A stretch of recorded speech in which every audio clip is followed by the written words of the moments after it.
في الحقيقة ليست هناك علاقة بين الآشوريين والسومريين، لكن أنا عندي دراسات وسبق لي أن نشرتها. هناك علاقة بين الآشوريين والسوباريين الخوريين. في الحقيقة الآشوريين القدماء والأشخاص الذين يدعون بأنهم آشوريين في الوقت العاصر، الآشوريون القدماء والآشوريون الحاضرون كلهم كرد.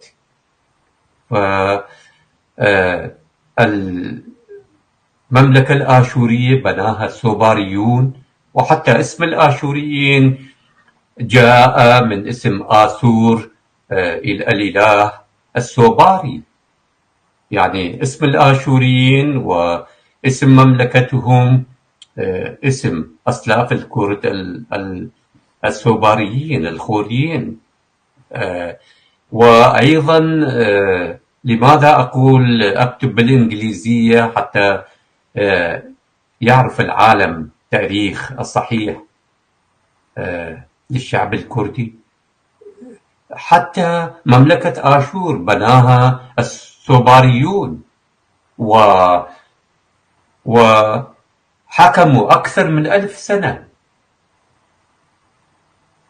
إلى أن استطاع الأموريون القادمون من صحراء سوريا الحالية واستطاعوا الاستيلاء على الحكم. ومدة استيلائهم حكمهم استمرت أقل من 700 سنة. باقي التاريخ الآشوري تاريخ كردي. وبعد سقوط الإمبراطورية الآشورية، الأموريين الباقين الذين بقوا في كردستان ذابوا في الشعب الكردي. يمكن الآن أنا وأنت في دمائنا جينات آشورية. هم كانوا أقلية، لأن تعرف أنت الآن مهاجر إلى ألمانيا، فالكرد أقلية في ألمانيا، والألمان هم الأكثرية. نفس الشيء بالنسبة لكردستان. الأموريين هاجروا إلى كردستان. إلى الكردستان كانت ليست خالية من البشر، ولذلك عندما هاجروا إلى هناك الأموريون كانوا أقلية، وأكثرية والغالبية السكان كانوا كرد. وبعد زوال إمبراطوريتهم وزوال حكمهم بقوا في كردستان وذابوا في الشعب الكردي.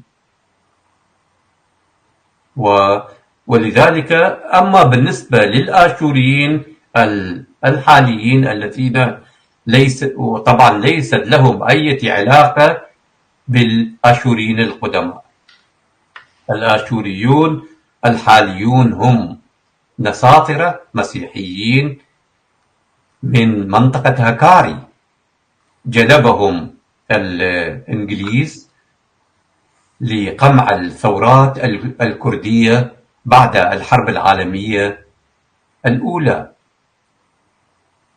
أما بالنسبة للسوريان، فطبعا السوريان الحاليين ليست لهم علاقة بالآشوريين، بل كما قلت سوريا أيضا اسمها متأتي من الاسم الإله السوباري آسور أو سوريا. أيضا الاسم الإله كان سوريا. وهؤلاء السوريان بسبب أنهم عاشوا في سوريا فأطلقوا عليهم اسم سوريان نسبة إلى سوريا، وسوريا نسبة إلى اسم سوريا الإله الكردي. لذلك السوريان أيضا ليست لهم علاقة بالأقوام القديمة، فقط لأنهم سكنوا في سوريا ومجموعة مسيحية فأطلقوا عليهم اسم السوريان نسبة إلى اسم سوريا لا غير. شكرا.